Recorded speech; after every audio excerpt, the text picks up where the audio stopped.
Il était une journée extrêmement chaude. Un couple marié nommé Jeff et Amy était sur la route, s'éloignant après avoir fait face à une faillite financière. Après avoir échoué dans leur ancienne ville, ils décidèrent de recommencer à San Diego et de construire une nouvelle vie à partir de zéro. La route devant était calme et presque déserte.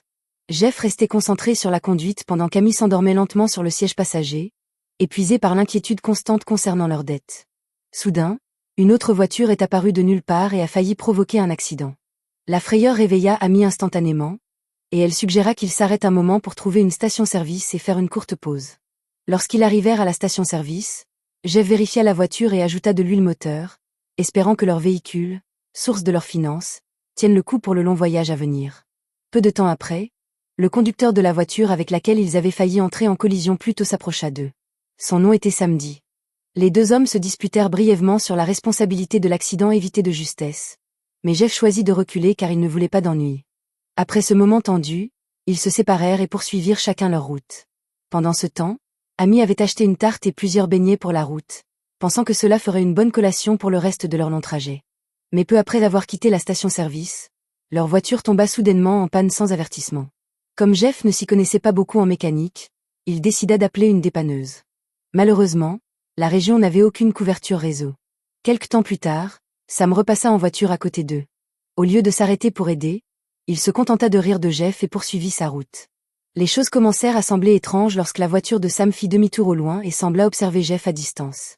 Heureusement, un camion avec remorque arriva bientôt et se rangea pour aider, et Sam finit par s'en aller. Le conducteur du camion se présenta comme étant Benny. Il semblait sympathique et aida à pousser la voiture de Jeff en sécurité sur le bord de la route. Benny suggéra que le moteur avait peut-être surchauffé. Il proposa ensuite de les emmener dans un restaurant situé à environ 13 km pour qu'ils puissent appeler une dépanneuse. Jeff refusa cependant de laisser la voiture derrière car c'était la seule chose de valeur qui lui restait, et il avait peur que quelqu'un la vole. Finalement, Amy décida d'aller seule avec Benny au restaurant. Amy dit qu'une fois arrivée, elle appellerait une dépanneuse pour Jeff. Sur ce, ils se séparèrent. Des heures passèrent, mais la dépanneuse n'arriva jamais. Jeff vérifia à nouveau le moteur, pensant qu'il avait peut-être refroidi entre-temps. En l'inspectant, il remarqua accidentellement une prise de câble desserrée. Après l'avoir rebranchée, la voiture se remit soudainement à démarrer. Soulagé, Jeff partit immédiatement chercher Amy au restaurant dont Benny avait parlé. Mais quand il arriva, Amy était introuvable. Jeff demanda à la serveuse si elle avait vu sa femme arriver avec un conducteur de camion, mais la serveuse et tout le monde dans le restaurant insistèrent sur le fait qu'ils n'avaient jamais vu Amy du tout, et c'est là que les ennuis commencent. C'est la panne. Confus et inquiet, Jeff conduisit à la recherche d'un autre restaurant dans les environs. Il conduisit pendant des kilomètres et des kilomètres. Pourtant, il n'y avait pas un seul restaurant nulle part dans la région. Finalement, il aperçut le camion remorque de Benny et l'arrêta rapidement. Jeff exigea de savoir où était Amy, mais Benny fit l'innocent et se comporta comme s'il n'avait jamais rencontré Jeff ou Amy auparavant. Heureusement, un agent de police arriva et calma la situation avant qu'elle ne s'aggrave. Jeff expliqua tout, disant que sa femme avait disparu après être montée avec Benny. Benny, cependant, continua d'insister sur le fait qu'il ne les avait jamais vus ni l'un ni l'autre. La police fouilla la cabine du camion et inspecta toute la cargaison, mais Amy n'était nulle part à l'intérieur. Jeff fouilla à nouveau le camion lui-même, incapable encore de le croire, mais il n'y avait aucune trace d'elle. L'agent suggéra alors que peut-être la femme de Jeff s'était tout simplement enfuie avec un autre homme, soulignant que les cas de divorce étaient devenus assez courants ces derniers temps. En l'absence de preuves d'actes répréhensibles, Benny finit par être relâché. Toujours confus et désespéré, Jeff se rendit au poste de police pour signaler la disparition d'Amy. À l'intérieur, il remarqua qu'il y avait déjà de nombreux signalements de personnes disparues. La police lui dit qu'elle ne pouvait pas enquêter officiellement sur l'affaire avant qu'au moins 24 heures ne se soient écoulées depuis la disparition. Sans autre solution, Jeff retourna une fois de plus au restaurant, espérant qu'Amy y était finalement arrivée. Il demanda au serveur si sa femme s'était présentée, mais l'homme répondit froidement qu'il ne l'avait toujours pas vue. Jeff devient suspicieux lorsqu'il remarque un reçu d'achat au restaurant. Si Amy était vraiment venue ici, son nom devrait apparaître sur ce reçu, alors il essaie de l'attraper des mains du serveur pour vérifier lui-même. Mais avant même qu'il n'ait la chance de le lire, le serveur sort soudainement une arme à feu et force Jeff à sortir du restaurant. Une fois dehors, un jeune homme étrange nommé Billy l'approche. Billy prétend qu'il a effectivement vu Amy plus tôt et que, selon lui, elle a été emmenée par un autre camion en direction de la route 7. Jeff demanda immédiatement à Billy de venir avec lui au poste de police pour faire une déposition officielle, mais Billy refuse. Le serveur est déjà sorti et les menace tous les deux, ce qui effraie Billy et l'empêche de s'impliquer. Sans autre choix, Jeff se précipite vers la route 7, suivant les indications de Billy. Mais quand il arrive, il découvre que la route est complètement fermée, et c'est à ce moment que la vérité commence à se révéler. Toute la situation est un piège. Sam réapparaît soudainement, prêt à capturer Jeff.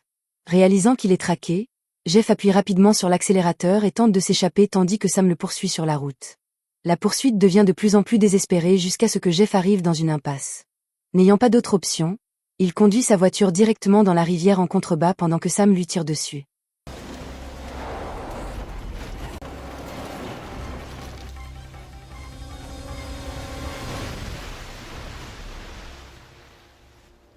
Jeff parvient à s'échapper, mais il est forcé d'abandonner la voiture et de courir pour sauver sa vie. D'une manière ou d'une autre, Jeff survit à l'épreuve, bien qu'il perde sa voiture ainsi que les beignets d'amis qui se trouvaient à l'intérieur. Pendant ce temps, l'équipe de Sam sort plus tard la voiture de la rivière, sachant qu'elle peut encore être vendue pour de l'argent.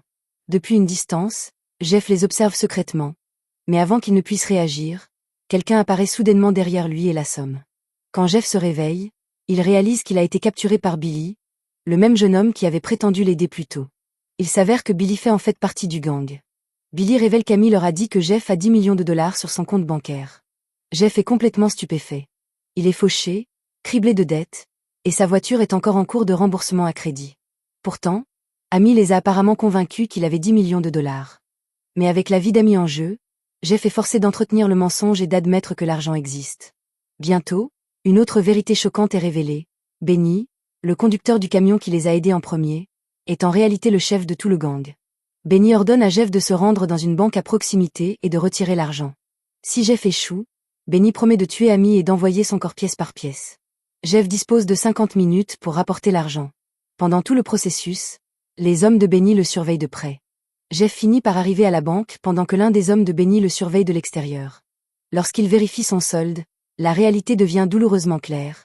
Il n'a qu'environ 1,5 million de dollars. Désespéré, Jeff essaie même de demander à la banque un prêt de 10 millions de dollars sur le champ. Le guichetier, bien sûr, refuse une demande aussi ridicule, mais le guichetier remarque aussi que quelque chose ne va clairement pas chez Jeff. Son visage est tendu et confus. Jeff lui murmure quelque chose discrètement, et le guichetier semble comprendre que Jeff est en grave difficulté. Le guichetier dit à Jeff d'attendre quelques minutes pendant que l'argent est préparé. Jeff se rend alors aux toilettes, espérant trouver quelque chose qu'il pourrait utiliser comme arme. Malheureusement, tout ce qu'il trouve est un manche en bois et du papier toilette, complètement inutile face à une arme à feu. Quand il revient au comptoir, il remarque soudain un couteau que le guichetier laisse secrètement pour lui sans que les hommes de Benny ne le voient.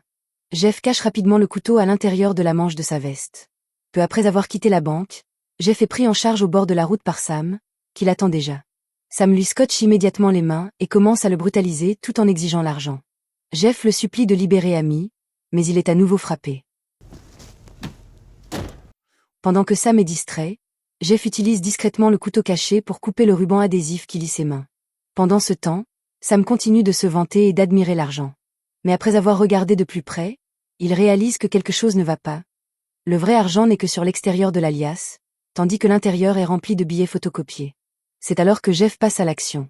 Il attaque soudainement Sam avec le couteau. Jeff parvient à le maîtriser, l'attachant à son tour. Il scotche même fermement le cou de Sam à l'appui-tête afin que tout mouvement brusque l'étrangle. Jeff interroge ensuite Sam, essayant de savoir où Amy est détenue. Mais avant qu'il ne puisse obtenir la réponse, un agent de police passe en voiture et remarque la bagarre. L'agent intervient rapidement pour arrêter la situation.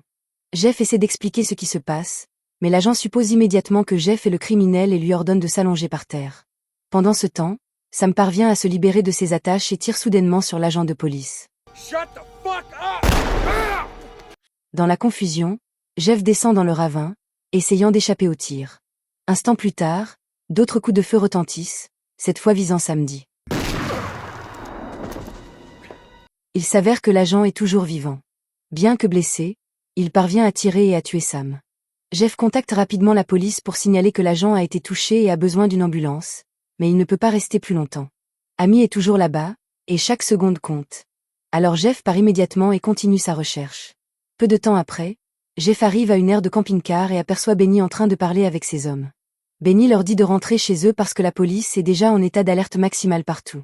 Jeff décide de les suivre. Au péril de sa vie, il s'accroche secrètement sous la remorque de Benny, s'agrippant de toutes ses forces pour la femme qu'il aime. Plusieurs fois, il manque de tomber alors que le camion fonce sur la route, Mais Jeff refuse d'abandonner.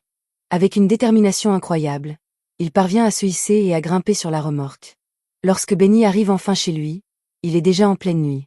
Benny est accueilli par sa femme et son enfant, mais au lieu de se détendre, il leur dit immédiatement de préparer un grand repas parce que ses amis arriveront bientôt pour manger ensemble. Benny commence à décharger ses affaires dans un cabanon, complètement inconscient que Jeff l'a suivi depuis tout à l'heure. Par une fenêtre en hauteur, Jeff se faufile dans le cabanon et découvre à l'intérieur quelque chose de troublant. Il y a des piles de plaques d'immatriculation et de nombreux objets de valeur qui appartiennent clairement à des victimes précédentes de leur crime. Peu de temps après, le reste de l'équipe de Benny arrive dans un petit camion. Depuis sa cachette, Jeff les regarde décharger ce qui ressemble à un corps sans vie du camion. À première vue, Jeff croit que c'est Amy. Le corps reste complètement immobile, et cette vue brise le cœur de Jeff. Il est convaincu qu'Amy est déjà morte. Le gang se prépare à enterrer le corps derrière la maison, mais soudain, quelque chose d'inattendu se produit. Le corps bouge. Heureusement, Amy est toujours vivante. Elle devait être simplement inconsciente. Un instant plus tard, la femme de Benny appelle tout le monde à l'intérieur, annonçant que la nourriture est prête. Au même moment, Amy aperçoit brièvement Jeff caché au plafond. Jeff n'agit toujours pas car il n'a pas d'arme. Amy est alors enfermée dans la cave. Une fois que tout le monde a quitté les lieux, Jeff essaie rapidement de briser la serrure de la porte de la cave. Malheureusement, il n'arrive pas à l'ouvrir. Réalisant qu'il a d'abord besoin d'une arme, Jeff fouille le camion de Billy et parvient à trouver un pistolet. Se déplaçant silencieusement dans la maison comme une ombre, il entre pendant que Benny et sa famille dînent. Le pistolet pointé sur eux, Jeff exige la clé de la cave. Il dit également à la femme de Benny que son mari a kidnappé Amy. Pendant un instant, la pièce tombe dans un silence complet. Puis soudain, le jeune fils de Benny apparaît et braque un fusil de chasse sur Jeff. Le garçon est prêt à défendre sa mère. Jeff essaie de rester calme, expliquant qu'il n'a pas l'intention de faire de mal à la mère du garçon, mais Benny et sa femme encouragent en fait l'enfant à tirer. Le coup part, mais Jeff réagit rapidement et le dévie. Do it! L'explosion touche finalement l'un des membres du gang de Benny à la place. Jeff prend immédiatement le contrôle de l'arme du garçon pendant que Billy profite du chaos pour s'enfuir. Finalement, il force la femme de Benny à ouvrir la cave. À l'intérieur, il y a un congélateur dans lequel Benny a gardé Amy prisonnière. Jeff dit clairement que si Amy est morte, il n'hésitera pas à détruire tout le monde dans cette maison. Heureusement, Amy est toujours en vie. Elle retourne finalement dans les bras de Jeff pendant que Benny et sa famille cruelle sont maintenant enfermés dans la cave. Même acculé, Benny se montre toujours arrogant. Jeff lui répond par un violent coup de pied dans la tête. Après tout ce qu'ils ont traversé, Jeff et Amy se préparent à s'échapper de la maison en utilisant une voiture. Mais il y a un dernier problème, les clés de la voiture ont été cachées. Pendant ce temps, Billy revient à la maison et ouvre la porte de la cave, libérant Benny. Au même moment, Amy cherche désespérément les clés de la voiture dans la pièce. Après avoir vérifié tous les coins, elle parvient enfin à les trouver. Jeff et Amy ne perdent pas de temps et tentent de s'échapper rapidement. Mais avant qu'ils ne puissent aller loin, Benny et le reste du gang les rattrapent, conduisant l'énorme camion avec remorque. S'ensuit une poursuite dangereuse sur la route, des coups de feu éclatants alors que les deux camps se battent pour survivre. La poursuite devient de plus en plus intense jusqu'à ce que la voiture de Jeff se retrouve piégée près du bord d'un pont supérieur, menaçant de tomber dans le ravin en contrebas. Refusant d'abandonner, Jeff grimpe sur la remorque pour affronter Benny directement. Un combat brutal éclate entre les deux hommes.